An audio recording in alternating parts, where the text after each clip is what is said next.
Estamos ao vivo, começando mais um episódio aqui do Pode Ler e Escrever. Eu sou o Juliano e aqui comigo Thiago Moretti. E o Thiago, ele, ele esteve conosco. Cara, eu fiquei de olhar aqui, eu não lembro a data exata, mas tem uns 2 anos, né? A sua primeira participação aqui, né? Minha memória Tem. boa, acho que foi em março, uns 2 anos atrás. Então tem praticamente aí 2 anos, né? E muita coisa mudou, né, Thiago? Desde aquela conversa, não só comigo, mas com você também, naturalmente, mais escritas, mais livros publicados. Falaremos muito, né, desse aqui, do seu Hum. último livro lançado, que eu estou aqui em mãos, e, por sinal, já elogiei bastante a capa do livro, Antes do Silêncio. Falaremos também desse processo de publicação, né, que dessa vez ele foi pelo Clube de Autores. Enfim, antes da gente entrar com os tópicos principais, vou apresentar você aqui para os nossos ouvintes, para quem não te conhece, né, Thiago? Você é nascido em Osasco, é um autor que une em sua trajetória duas paixões, a filosofia e a astronomia. Você é bacharel em filosofia e astrônomo amador. E bom, dava para suspeitar pelo quadro atrás de você, do seu lado, né? Bem bonito, por sinal, né? Obrigado. E, Tem um telescópio também aqui atrás. não tá pegando a parte dele. Que legal, que legal. E, bom, né, desde cedo, criando histórias, transformando, né, amigos em personagens e construindo mundos imaginários, né, em mesas de RPG. Você já publicou, né, diversas obras, como eu disse aqui mais cedo, como a duologia Viagem ao Rio Rubro, que tem Travessias Sem Escolhas e Destino Ineroxável, Perdidos na Escuridão, Primeiro Elo, 2102, A Falha de Turing, que eu tenho aqui também, que foi muito a pauta, né, da nossa primeira conversa. Perfeito. O Segredo de Kepler, 452b, Os Meteoros do Poder, que é uma literatura infantil, e o mais recente, Além do Silêncio. E o Thiago, ele tem grandes e fortes inspirações. Tem Isaac Asimov, Arthur C. Clarke, Stephen King, André Bianco, dentre outros, né? E bom, Thiago, seja muito bem-vindo novamente ao podcast, ao Pode Ler e Escrever. Tudo bem com você? Tudo certo aí? Muito obrigado, Juliano. É sempre um prazer. Eu sempre acompanho seu trabalho, sou fã e é ótimo estar aqui. Cara, que bom, fico feliz. E eu gosto muito voltar a conversar assim com autores que passaram algum momento, porque é legal a gente recordar alguns momentos assim. E, pô, 2 anos pode parecer. Bom, você, como alguém que gosta de ficção científica, de astronomia, quando a gente fala de tempo, o tempo é relativo, a gente pode, né, fazer diversas interpretações aqui, mas 2 anos para a vida do escritor são milhares e milhares de palavras novas, né, que são escritas, né? Então, queria começar nossa conversa desde daquele momento ali, 2 anos atrás, né, que você estava lançando 2102 até agora, como que foi a jornada literária do Thiago? O que você disse é muito preciso e perfeito, porque se você coloca dentro da astronomia, 2 anos É não nada. significa nada. Mas nesse intervalo de tempo, a minha filha nasceu e ela tem Sim, 2 anos e 2 meses. sim. Então, dentro do aspecto humano é tudo. Mudou completamente a minha vida e toda a questão pessoal por conta disso. E não tem Uhum. como influenciar o aspecto literário, o aspecto profissional, tudo Sim. altera. Então, fez muito sentido para mim o que você disse. E esse livro também tem muita questão dessa nova formação de filosofia que eu finalizei. Uhum. Então, ele é um pouco diferente dos outros. Ah, sim, que legal. Então, assim, muitas mudanças, vida pessoal, profissional, literária, né, cara, bem legal. E até partindo aqui pelo Antes do Silêncio, né, vamos começar com a publicação mais recente. Primeiro, agradeço, né, eu que participei um pouquinho ali do processo, né, durante a publicação, ele que é publicado pelo Clube de Autores. E antes a gente falar da história em si, mas e o processo de escrita editorial, como que foi assim? Você já publicou vários livros, Foi mais desafiador, menos desafiador? Porque é um novo momento, né? Você foi para outro lugar para publicar o seu livro, o porquê dessa mudança também. Então, conta a historinha aqui, a história da peça, né? Do livro em si, além de Antes do Silêncio. O Antes do Silêncio, essa parte da peça, da publicação, tem uma influência direta sua. Porque eu sempre acompanho seu trabalho, eu comprei o seu livro, tenho aqui os seus livros, e sempre fiquei muito intrigado com o clube, né? Achava muito Uhum. legal a ideia, e, e com certeza, assim, teve essa influência da sua parte. Então, para mim, e a ajuda que você me deu, as inspirações até, de certa forma, de algumas coisas, é, você foi a peça fundamental, assim, para eu poder escolher o clube. Cara, legal. Eu também sou publicado pelo clube, né? Até você tá com um livro aí. É Sim. muito prático, assim, né? Assim, a plataforma, né? E é um processo um pouco diferente de editoras, né? Porque editoras você tem um corpo técnico grande ali que vai revisar seu livro, né? Vai fazer a diagramação, você só fica dando os OKs ali. E aí você fez um processo 100% independente ali, né? Então, você contou com a ajuda de outros profissionais ali para capa, para revisão, diagramação, como que foi? Sim, sim. A parte de escrita me é muito tranquila. Eu Uhum, gosto de escrever e eu só escrevo o que me agrada. É muito difícil eu escrever algo que, ou então publicar algo que sim. não é minha praia. Então essa parte para mim é ok, eu tenho todo um processinho perfeito. Uhum, Agora, quando você vai montar a peça mesmo, eu não tenho essa skill, essa técnica. uhum, Então contei com a ajuda de muitas pessoas e o que para mim tem muito sentido, porque esse livro era uma forma de homenagear algumas pessoas, de trazer uhum, essas pessoas nesse formato de livro. Então a capa foi feita pelo Fernando Menezes, que é um ilustrador, um desenhista uhum. que eu também sou fã e escreveu comigo o primeiro elo. Tenho dois outros autores que eu chamo de autores ocultos, né, que não podem ter o Sim. nome publicado, mas colocaram ali pseudônimos.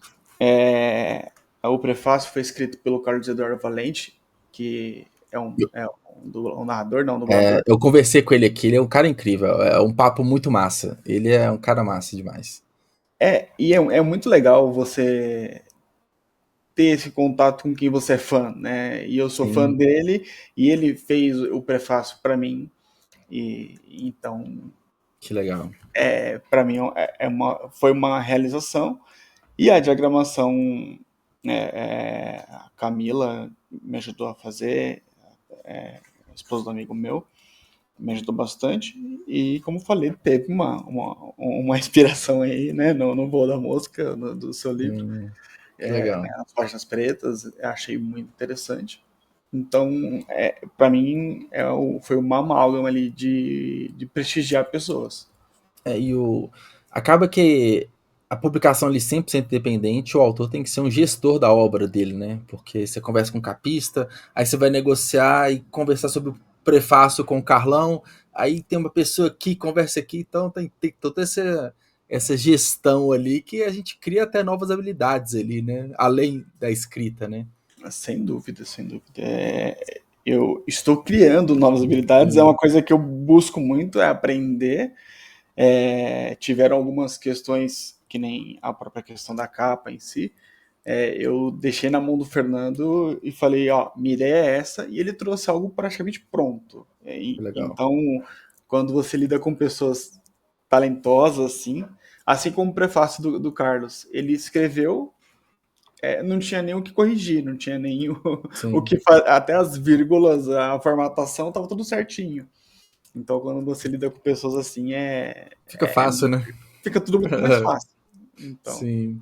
eu, Cara, que legal. E assim, até um pouco antes de entrar nas histórias, né? Eu queria Claro. aprofundar num ponto.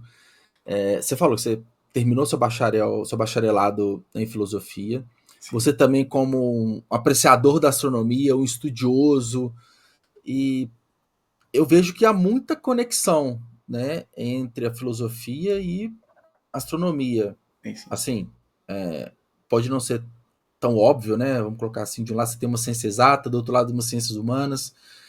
E como que essa fusão ali de conhecimentos, de interesses, traz para você inspirações para suas histórias e também um certo grau de complexidade, porque a gente fala de ficção científica, é interessante quem tem esse conhecimento um pouco mais aprofundado ali, naturalmente, para dar mais veracidade numa história.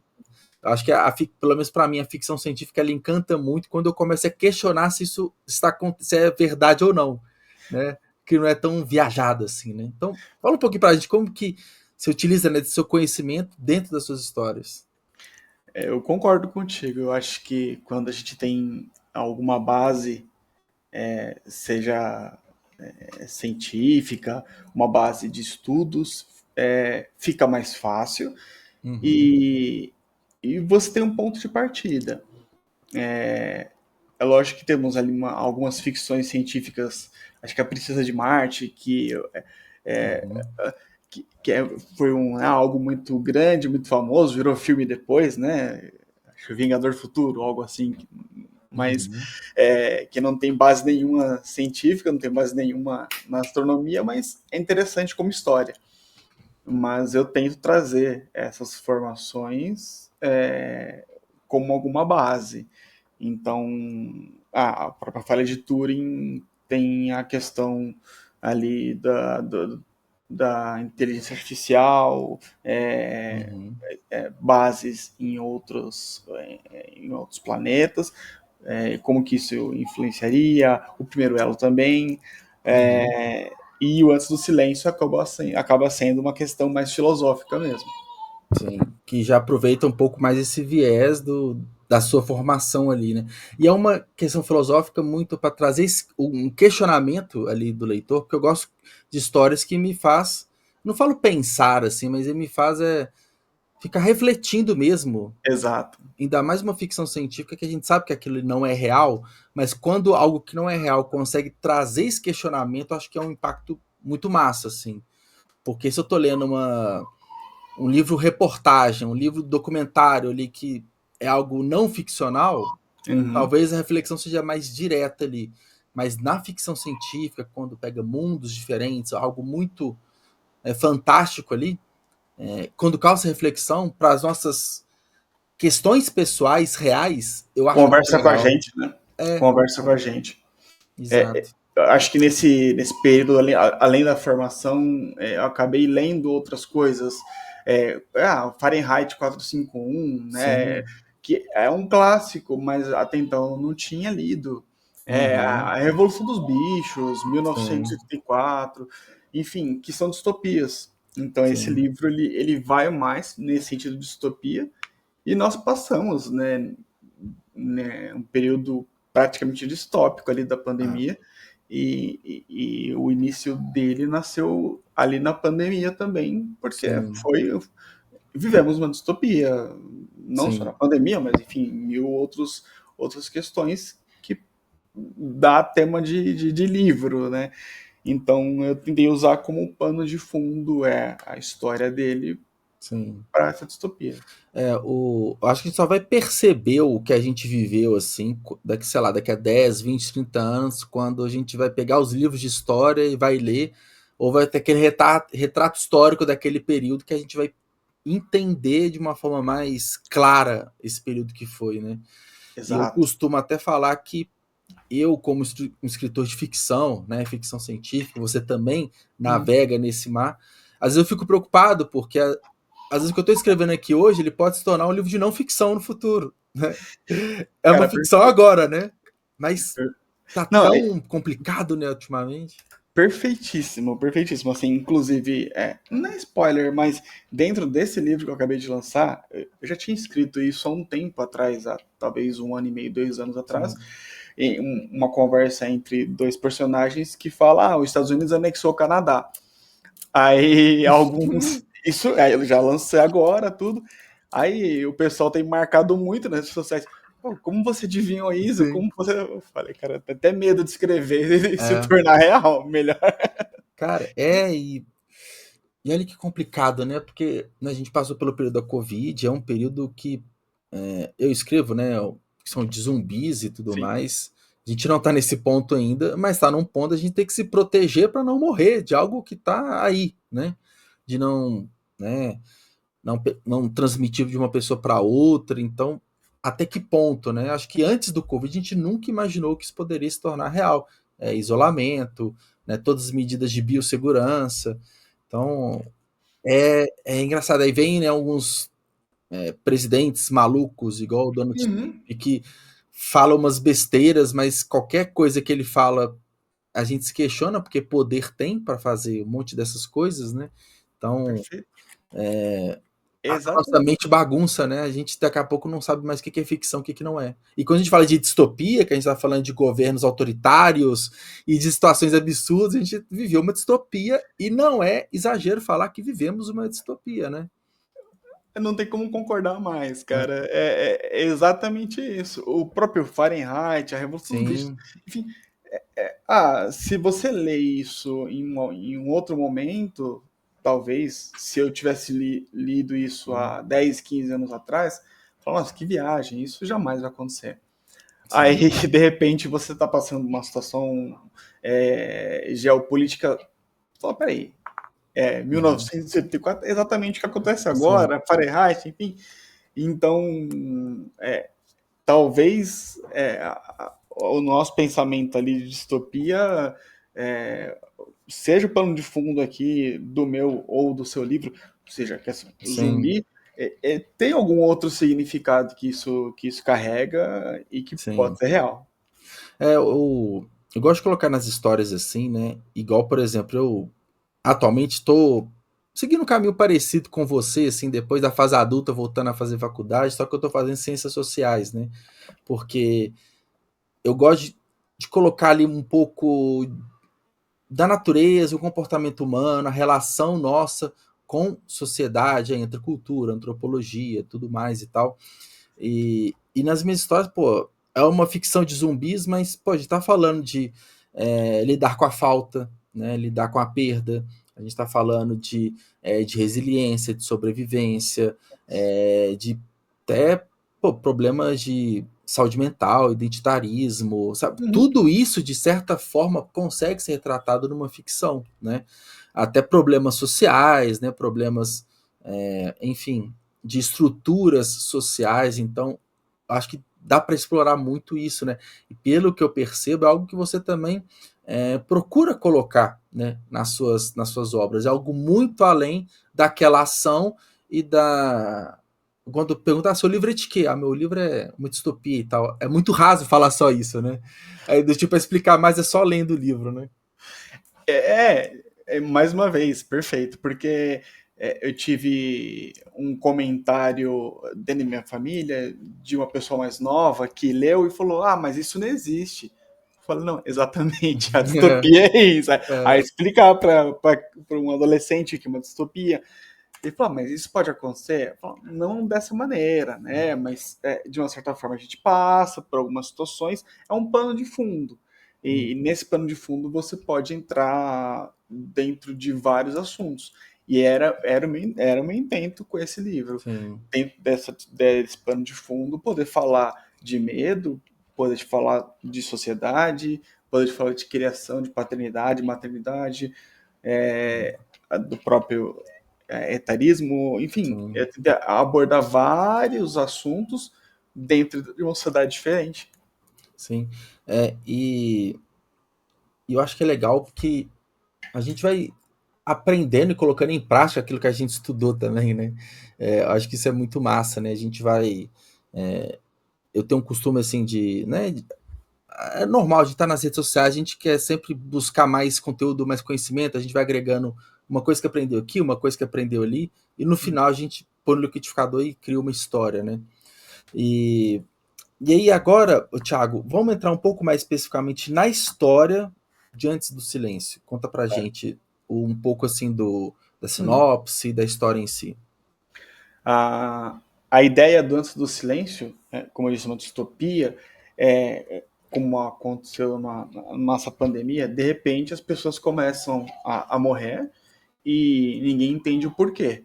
Uhum. Procuram até saber se é um vírus, se é algo, mas descobre-se, e aí não tem uma explicação assim científica exata, mas descobre-se que está ligado com a fala. Então, Uhum. essa pesquisadora descobriu que cada ser humano, a partir daquele ponto, tem um limite de palavras que podem ser expelidas pela boca. Uhum. Expelidas. Você pode escrever, você pode dançar, se expressar de outras formas, mas falar Uhum. virou um ato ali muito contido. Então, a Sim. partir de certa quantidade de palavras, a pessoa pode morrer. Independente da idade, condição Uhum. financeira, independente de qualquer coisa. Você coloca todo mundo na mesma base, então você pode treinar, se cuidar, mas se você passou daquela quantidade de palavras, acabou a sua vida. Então, dentro disso, eu tentei trazer questões de como que você faz uma operação policial, né? Como que você pode pedir perdão para alguém, né?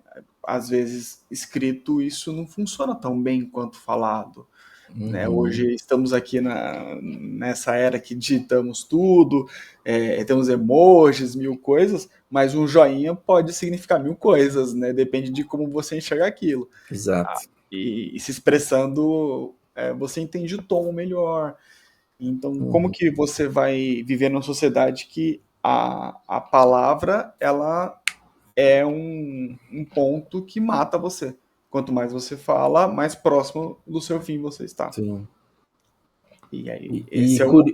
é curioso porque a comunicação ela é a solução de tantos problemas, né? Então, quando você não tem a comunicação verbal, que é uma das principais, né, que nós temos ali para qualquer tipo de situação de discussão, como lidar com isso, né? Como lidar com essa mudança, com essa surpresa, com essa diferença, né? Perfeito. Um dos contos, acho que o primeiro, ele fala justamente de uma relação de casal. Então, como que você lida com uma questão de casal se você não pode se comunicar, né? Se a comunicação vira um tabu. E Uhum. como uma distopia, eu coloquei que as pessoas desenvolveram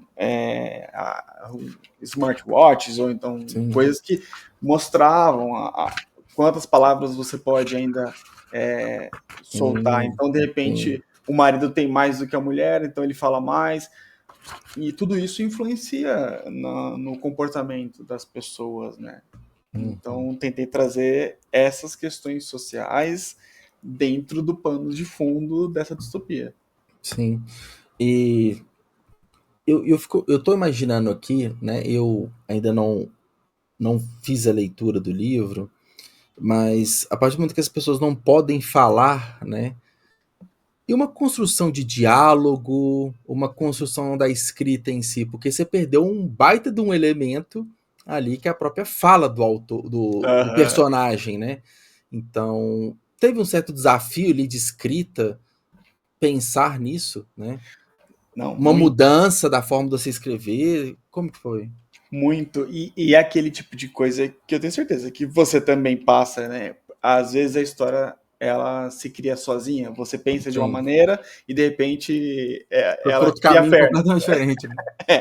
E aí eu tive essa ideia, eu falei, legal, né? Fiz um conto. Aí, de repente, eu começo a pensar, nossa, ficou muito mais difícil escrever assim, porque eu não posso escrever diálogos. Ou se eu Sim. escrever diálogos, eles têm que ter um significado, o que é o que Sim. o livro traz. Então, se eles vão se expressar, aquilo tem que ter um significado, não pode falar por falar. Então, sempre quando um personagem se comunica com o outro, é, tem um porquê, tem um Sim. mote. E tem personagens que eles precisam falar. Uhum. e eles contam. E olha, agora tenho só 80 palavras, 70. E aquilo, como que mexe na mente da Sim. pessoa? Isso, eu tenho 3 palavras. E agora? Então, Uhum. eu vou fazer um voto de silêncio. E se eu bater o dedinho na quina e soltar um palavrão? Acabou. Hum. Então, tudo isso mexe. Cara, que curioso, porque o diálogo, obviamente, ele é muito importante numa narrativa, mas tem que ter um equilíbrio muito grande, né? Porque diferente da vida real, a gente não fala oi, oi, tudo bem? Bom dia, e beleza. A gente corta tudo aquilo que não é essencial. Então, o diálogo só fica aquele texto que é essencial. Mas, no seu caso, você não pode nem usar o essencial, ele tem que ser menos ainda, né?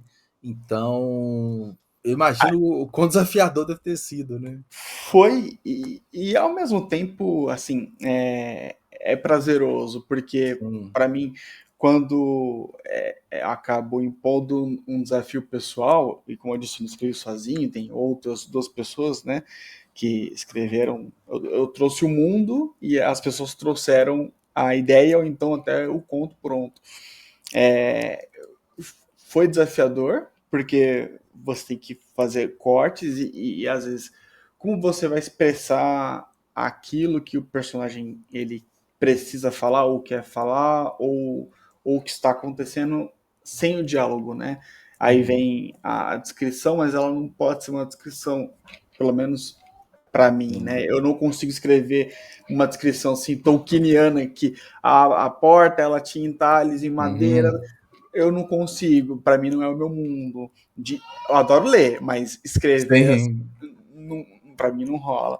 Então, como que você consegue ser sucinto e ao mesmo tempo é, ser interessante, né? E isso Sim. conversa muito com o mundo atual, onde tudo é muito rápido, né? Sim, tem esse fator também, né? Mas o assim, o livro foi lançado agora há pouco, né? Já teve alguns feedbacks assim, né, de pessoas que leram. Eu vejo você, é um ponto que eu quero até falar aqui mais para o final da nossa conversa sobre as estratégias de divulgação, porque a todo momento, né, tem alguém compartilhando, né, leitura, resenha e tudo mais. Então, mesmo com pouco tempo de lançamento, já tem um volume legal de pessoas ali que compartilharam suas experiências de leitura. Como que tem sido essa receptividade? É uma questão que, para mim, talvez seja a questão mais difícil, que é a parte de divulgação, a parte de me vender como autor, vender o meu trabalho ali, até porque não é o que eu trabalho, Sim, no né, ofício principal, né? o meu ofício principal. Esses dias conversando com o Carlos, eu falei para ele que eu não era escritor, aí ele me deu uma bronca, ele falou, você Hum, escreve, então você é escritor sim, né? e pronto, Mas acabou, né? mas é uma dificuldade que eu tenho e eu trabalho muito assim nessa questão com parcerias.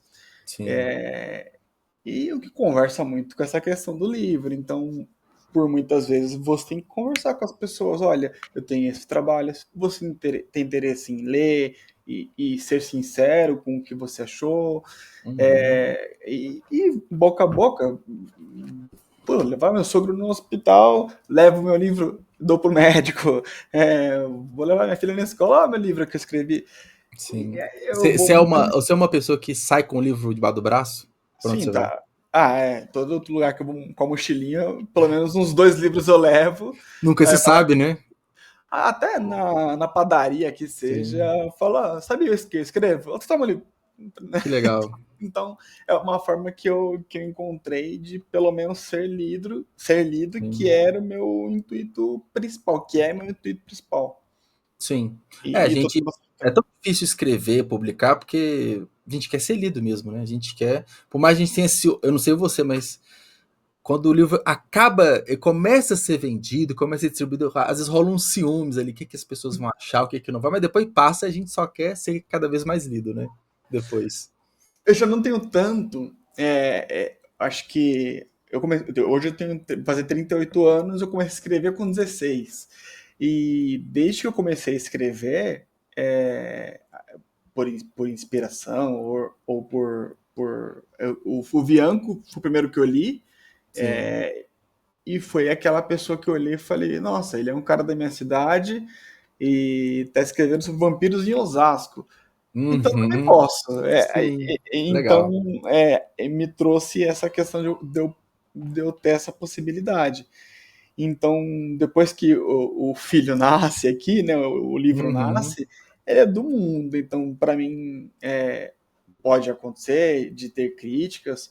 Eu já tive em outros. Nesse aqui, até agora, estou tendo bons retornos. Uhum. Quando é alguma crítica, é mais uma questão, uma pergunta.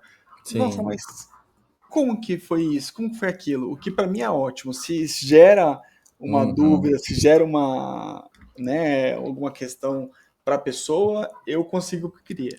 Então, eu deixo ele ir para o mundo. É legal porque a pessoa demonstra o interesse, né? Porque, poxa, eu penso assim, a gente às vezes passa semanas com o livro, né? Se a gente termina de ler e já parte pro próximo e não gerou nada ali de nenhum questionamento, às vezes o livro passou batido. Então, se tem essas perguntas, essas dúvidas, a pessoa quer além das páginas, pô, quer dizer que foi legal, né? A mensagem foi bem transmitida, ela É curtiu o isso. livro. E eu acho, eu penso, sim, particularmente, isso funciona com tudo, seja com a música, toda forma de arte, seja um filme. Se ele for. A gente assiste Pipocão? Assiste, eu gosto de ver ali um filme de herói, é legal. Sim. Mas se você me pergunta como foi, qual que era a trama do Aquaman 2, eu já não vou lembrar. Eu não lembro qual que Uhum. era o vilão, por que ele tinha as motivações, etc. Não marcou tanto. Agora, se você pega um filme mais clássico, aquilo te marca Sim. e você começa o próprio Mãe, aquele filme que é pesado pra caramba, Uhum. e você começa a falar, não gostei, não, peraí, eu gostei, não sei se eu gostei. O que significa isso? E É. começa a pesquisar mais sobre aquilo e quer saber mais. Poxa, isso significa que aquilo foi guardado, não foi algo vazio. Uhum.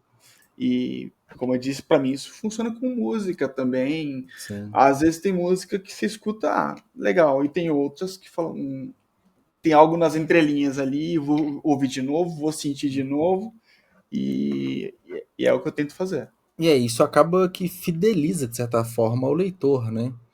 Porque ele vai querer ler mais, né? Vai querer buscar outros textos. Então, por isso que é interessante, né? Quando a gente quebra a barreira do primeiro, do segundo livro, que a pessoa ela pode cair. Pô, eu posso pegar e vou ler aqui primeiro, né? A Falha de Turing, beleza, que foi publicado há algum tempo. Gostei pra caramba, pô, tenho outros livros do Tiago e a pessoa vai consumindo ali, né? Então, é bom isso, né? Sim, eu tenho um que é o Perdido da Escuridão, que é esse aqui. Esse já é a Sim, segunda edição, a primeira foi em 2013, acho. Que até hoje eu recebi e-mail de pessoas me que legal. perguntando coisas. Não, mas esse personagem não podia acontecer isso. Que legal que o leitor vê esse personagem como algo tridimensional, como se existisse, Sim, né? sim. Então, é ótimo que a pessoa tem esse desespero, então essa agonia que queria ver mais sobre isso, sobre a história. Uhum. Ótimo. Então a história está viva. Então, para mim faz todo sentido e é o que eu quero escrever, é o que eu tento Sim, escrever. sim. A gente acaba que vive uma relação íntima com o leitor à distância, né? Porque ele tá ali, ainda mais quem tem o costume de ler à noite, coloca o livro na mesa de cabeceira ali e tal. Então tá todo dia ali, Thiago Moretti, todo dia tá ali, lendo um pedacinho do livro. Então, às vezes a pessoa quer desabafar depois, né? Quer conversar com alguém, pô, vou mandar mensagem pro próprio autor, pô, aproveitar que ele é brasileiro, aproveitar que tá próximo, tem rede social para conversar. Isso é muito legal, esse movimento, né? Não, é legal demais, assim, e acontecer exatamente já isso, de estar assim, dormindo já e chegar uma notificação lá no Instagram de alguém me perguntando algo sobre o livro, lendo assim, Sim. nem sei que personagem é esse, Eu nem lembro eu mais, nem né? lembro mais, Cara, mas Exato. E uma coisa que foi muito legal, de uma vez, ter ido no shopping, a pessoa falou, você que escreveu Perto da Escuridão, aquela hora aconteceu tal coisa, e foi isso, foi isso. Aconteceu, você tem Não total lembro. razão. Você falou outra palavra. Mas a história, muitas vezes eu penso que a gente é quase um instrumento, assim, a história Sim. ela já existe em algum lugar e a gente só dá vida, né, pra Não, ela. é interessante essa forma de pensar, né? E aquela coisa, né? A gente só tem palavras, né? A gente não tem o recurso audiovisual para complementar a experiência do roteiro, né? Então a pessoa vai imaginar de uma forma completamente diferente que a gente imaginou, uma cena, Uhum. uma forma do personagem se comportar, enfim, o livro tem essa magia, né? De permitir inúmeras interpretações, pensamentos, né? Não, perfeito. É muito legal, Júnior, porque a minha irmã, o primeiro livro que ela leu na vida foi esse. E ela é 2 anos mais nova do que eu. Ela era uma versa livro, assim. Uhum, E eu tenho 8 ou 9 publicados. sim. Eu sempre falava, não lê. E ela, prefiro série. E esse ela leu. E, e foi muito legal, porque ela, nossa, ler é muito bom, porque você pode Sim. imaginar. Eu falei, é o que eu tenho dito para você há mais de 30 anos.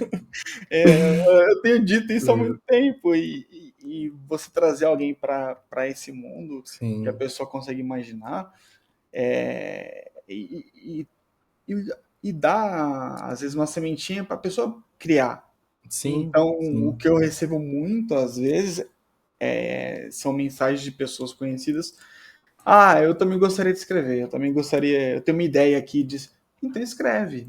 O que te Sim, impede? Vai para cima, cara, escreve. sim, Não sim. fica atrelado ao sucesso. Eu quero ganhar dinheiro com isso.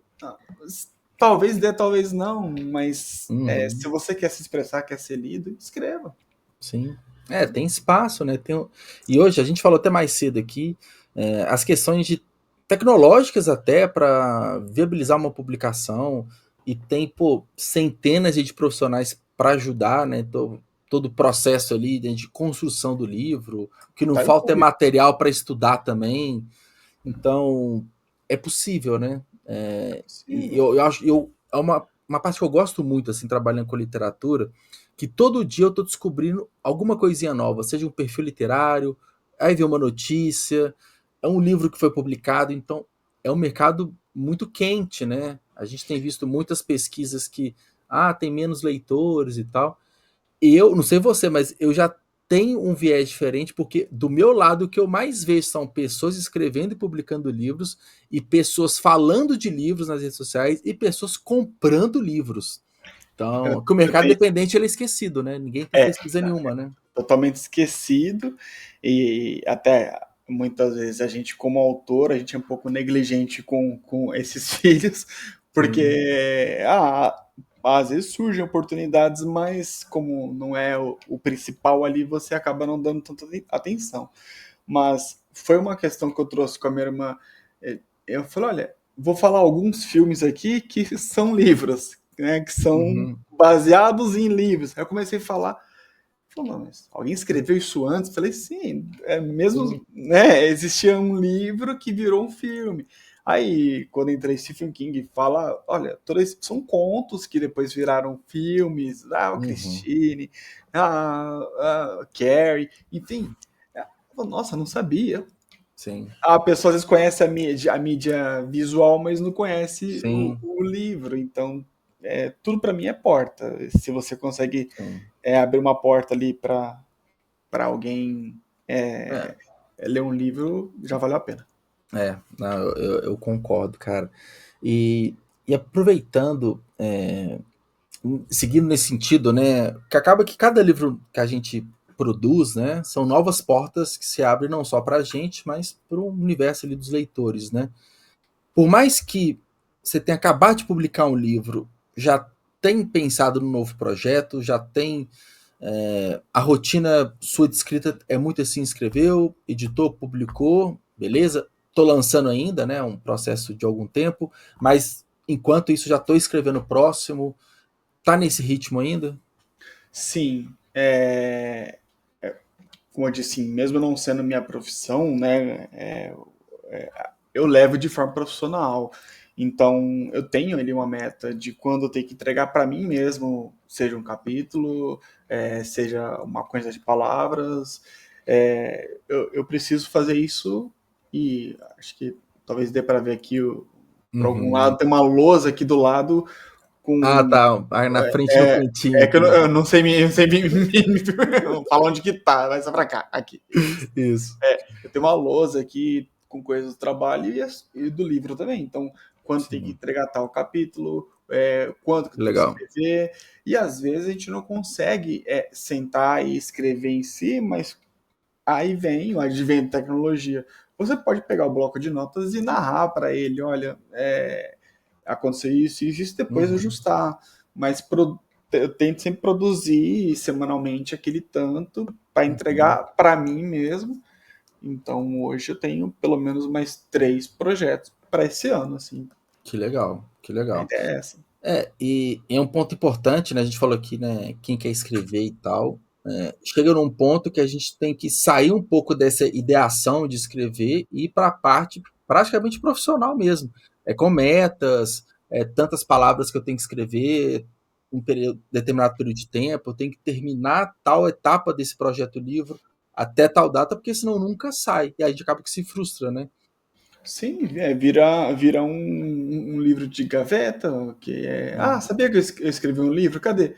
Ah, tá no Word em algum lugar no É, meu computador. Cara, bota pra fora. Mesmo tem muita questão do julgamento, né? Você sim. ter medo de ser julgado, né? Mas eu penso muito nesse sentido de se é uma Uhum. questão sua, assim, sua da pessoa de querer ser lido, de se expressar. Hoje a gente tem Tem que superar tudo mil isso, né? formas e tem que levar de forma profissional. Isso me despertou num livro do Stephen King que ele fala como ele trabalha. Tá certo que Stephen King é Stephen King, mas O sobre a escrita? é, é, É massa. É bem legal. A primeira nossa, parte que ele. É meio que uma biografia dele, né? isso para mim me levou assim. Eu li durante uma viagem, a minha lua de mel, há 10 anos atrás, e me pegou de uma forma assim, falei, é verdade. Se realmente você quer escrever, escreva. Então eu tenho tendo essa constância, né?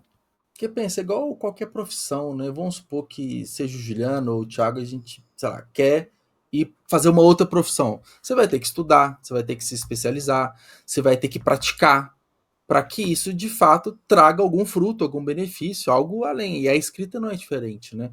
Tanto é que hoje você tem pós-graduação, você tem graduação de escrita, você tem toda uma linha de estudo formal ainda para capacitar e formar escritores. Então não é algo que às vezes tem muito aquela visão. é, a Clarice Lispector falava, né, que ela não se considerava profissional, né? Então ela escrevia, pô, mas é ela, né? Então ela podia escrever quando ela quisesse, que ia ser uma coisa muito foda ali, né? Uhum. Então temos essa visão mágica ali do escritor e tal. Não, os pobres mortais têm que sentar e escrever todo dia, ser disciplinado para sair algo bom, né? Eu concordo contigo. E eu acho que ainda vou além, assim.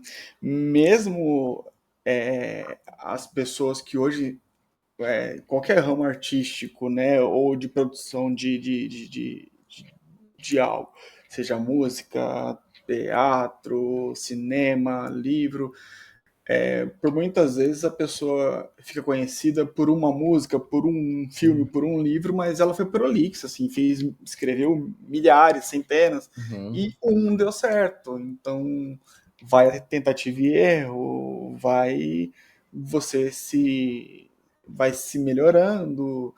E pode ser na academia, na arte marcial, pode ser na escrita. É o treino, é sempre ir fazendo para ficar cada vez melhor. E algo que eu tento com as minhas escritas é assim: o próximo livro ele tem que ser melhor do que o anterior, numa questão de maturidade de escrita, numa questão ali de basicamente o livro tem que ser. Eu tenho que ler aquele livro assim, pô, isso aqui eu, pô, regacei ali.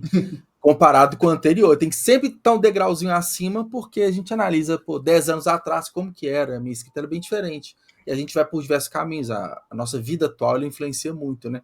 Você fala agora, agora você tem uma filha, tem 2 anos e pouco, a experiência com ela de pai, de certa forma, vai trazer algo para sua escrita.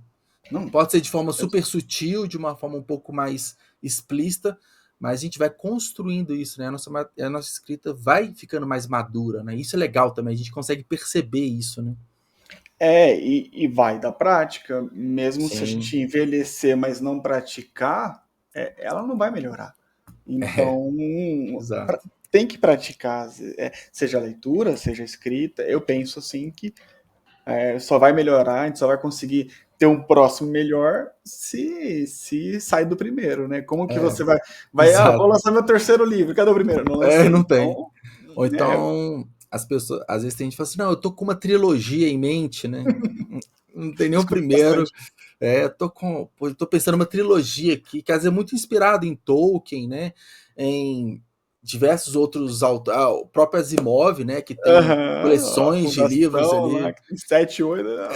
Eu tenho algo parecido, mas começa, e às vezes assim, começa com um conto, faz ali de 3.000 palavras, 5.000 palavras, publica só na Amazon, só e-book, mas para ter aquele sentimento de conclusão de algo, né? E ali vai evoluindo, vai crescendo, vai expandindo, enfim, vai seguindo, né?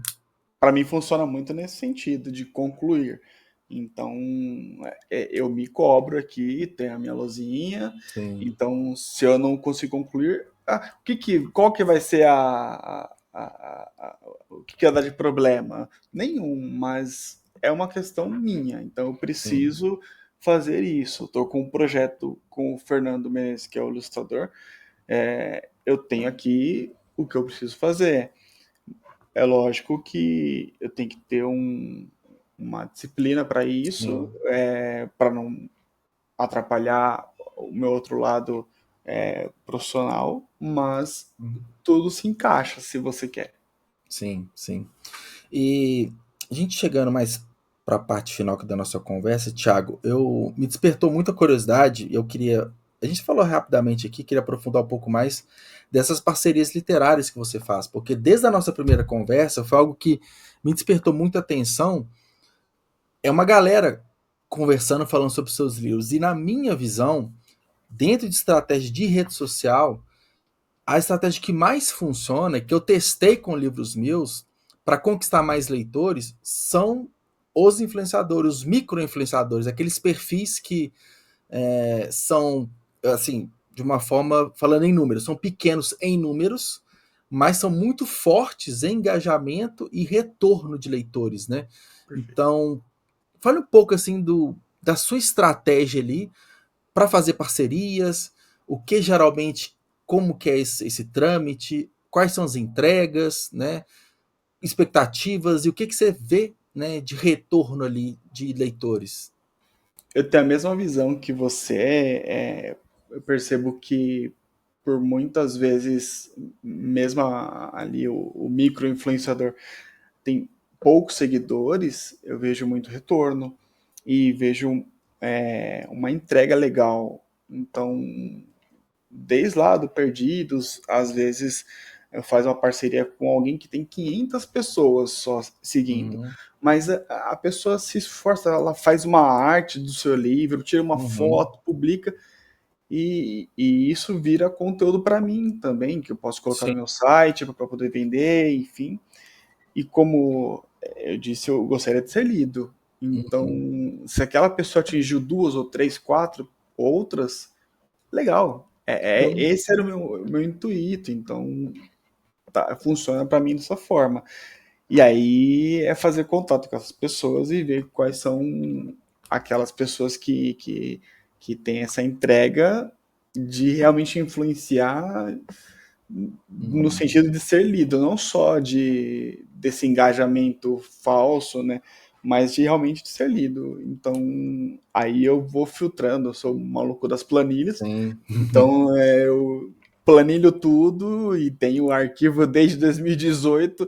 Quem foram as pessoas que eu, né, fiz Como é lá que você faz um parceria? ranking, né? Quem deu certo, quem deu retorno, quem não deu, quem fez bem, quem não fez, vai, E até de o santo bater. Às vezes tem. Não, claro, como foi conosco, tem pessoas que a gente gosta. Fala, nossa, que pessoa legal de fazer sim, parceria, porque tudo facilita, tudo anda mais fácil.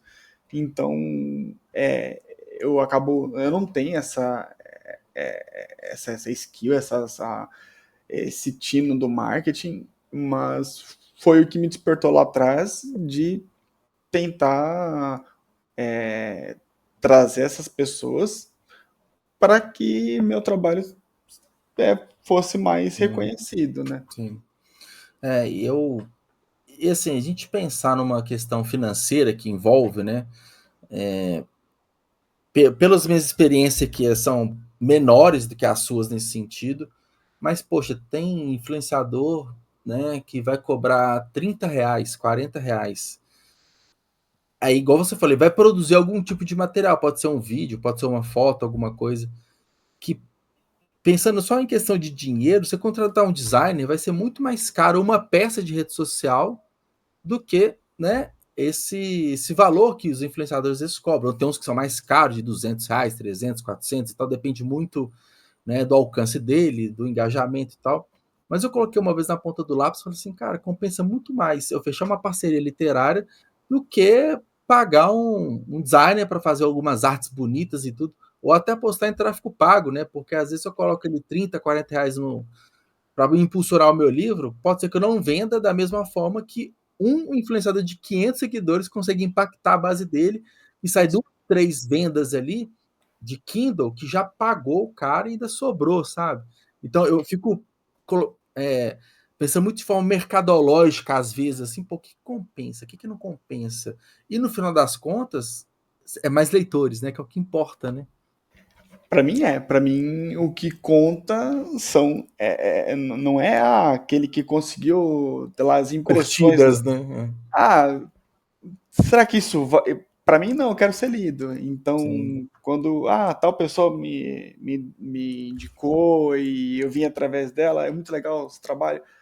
Legal. Isso, para mim, como eu falei, eu deixo tudo guardado e eu sei hoje quem que, assim, nessas parcerias sim. que eu tenho feito, quem são aquelas que realmente leem, Uhum. que querem saber mais sobre o assunto e quem só quer fazer um repost. Então, para mim, eu faço uma seleção muito acurada, assim, de quem são os Sim. parceiros. Sim, até porque são pessoas que vão falar sobre sua obra, o seu livro, né? Então, tem que tomar muito esse cuidado, né? Até porque, dependendo da forma com que a pessoa fala, isso vai repercutir de uma forma que você não controla, né? Não tá no seu. Sim. Então. E Mas outra, entra a questão de prazo também, a questão da entrega. Então, tem que ser pessoas de confiança para você ficar tranquilo, né?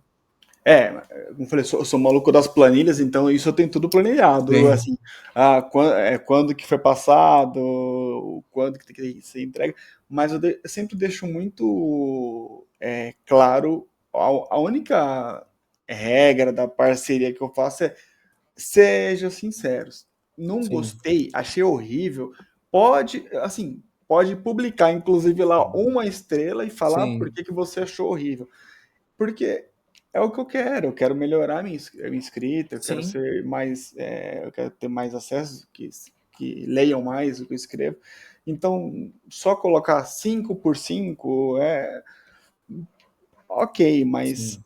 quando aí eu fiquei muito feliz quando você vai no Scooby lá e vê algumas resenhas mais profundas, pessoas que foram Uhum. além do que da superfície ali, era o que eu queria alcançar. Então você entra lá com 30 resenhas. Poxa, que legal. 30 Uhum. pessoas leram esse livro que tem 60 páginas. Sim, Legal. que massa. É, bom, bom, Thiago, a gente chegando aqui na final do nosso episódio, inclusive eu estava olhando aqui para baixo anotando, tirei uns bons trechos aqui para a gente compartilhar separadamente depois, que a conversa foi super massa, cara. Sempre é. E E, bom, queria agradecer a sua presença. Acho que fiquei muito feliz, assim, depois a gente voltou a trocar ideia, falou assim, pô, tô para publicar um livro, vamos conversar, vai ser um prazer danado aqui. Foi uma conversa que quase 1 hora, passa super rápido, teria mais conteúdo para mais 1 hora para a gente ficar aqui conversando. E, bom, espero que você tenha gostado da conversa aqui. Eu sou suspeito de falar, né, cara? Às vezes eu te aciono assim, no domingo à noite, né? E o cara me responde na hora, assim, me dando uma solução. Então, eu sou meio suspeito de falar, então eu que te agradeço por esse espaço, sempre me ajuda e sempre me traz soluções para as coisas que eu às vezes fico perdido. E eu estou sempre acompanhando o seu trabalho, pode escrever, enfim. Agora eu virei o testemunho do clube também, então o Pô, que pessoal massa. quer aplicar, falou, olha, vai lá no clube, dá uma olhada, às vezes achando Juliano, não sei, mas virei a testemunha aqui porque o pessoal às vezes acha que é uma coisa inalcançável, mas não é. É para Thiago, acho que você tá vendo? Oh.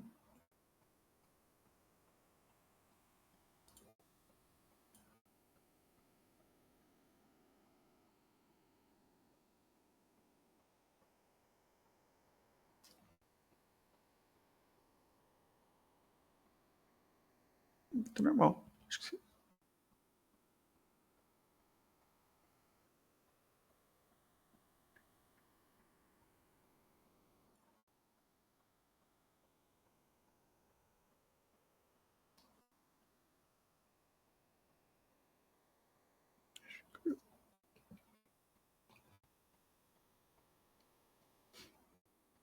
Caiu.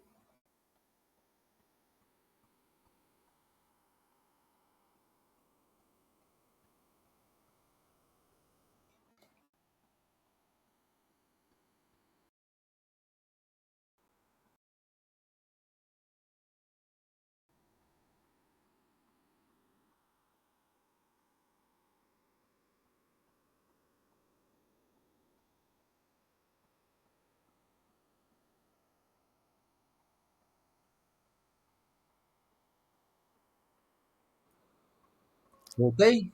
Engraçado. Voltou.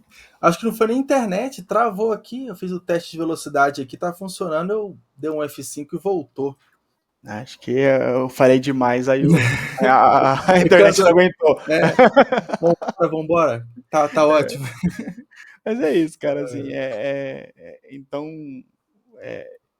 o que eu penso, o que eu falo pro pessoal, se você quer escrever, hoje tem meios, quer publicar, tem meios, então vai atrás. Fica em frente, né? Tem formas. Ótimo. Então, agora a despedida oficial, né? Que agora teve uma interrupção, mas Thiago, novamente muito obrigado. Espero que você tenha gostado do episódio. E para quem está aqui nos assistindo, não se esqueça de, né, se inscrever aqui no canal do YouTube, também seguir o Thiago nas redes sociais. O Thiago tem 2 perfis, é um perfil pessoal, mas tem um perfil dedicado, né, à sua carreira literária. Só confirma para a gente, Thiago, é autor? É autor. Thiago. Autor. Eu nem eu sei. É autor. Thiago Moretti. Isso. E Thiago Moretti, igual tá aqui na tela, Thiago com TH e o Moretti com 2 T's. Então, autor.Thiago Moretti. É lá no Instagram. Isso. E tem o site que é thiagomoretti.com.br. Então fica fácil de acessar lá caso precise. Caso precise e caso queiram também ler o livro, né? Então, tanto pela rede social, pelo site é fácil encontrar os links, né, Thiago, para comprar. Sim. E agora pelo clube lá também. Tá no Clube de Autores, só entrar clubedeautores.com.br e procurar por Thiago Moretti ou pelo título do livro também. Antes do silêncio, mostrar aqui mais uma vez a capa. É um projeto gráfico bem legal, Thiago. Parabéns. E é isso. Um abraço. Um abraço, cara. Muito obrigado. Até mais. Até. Tchau, tchau. Falou.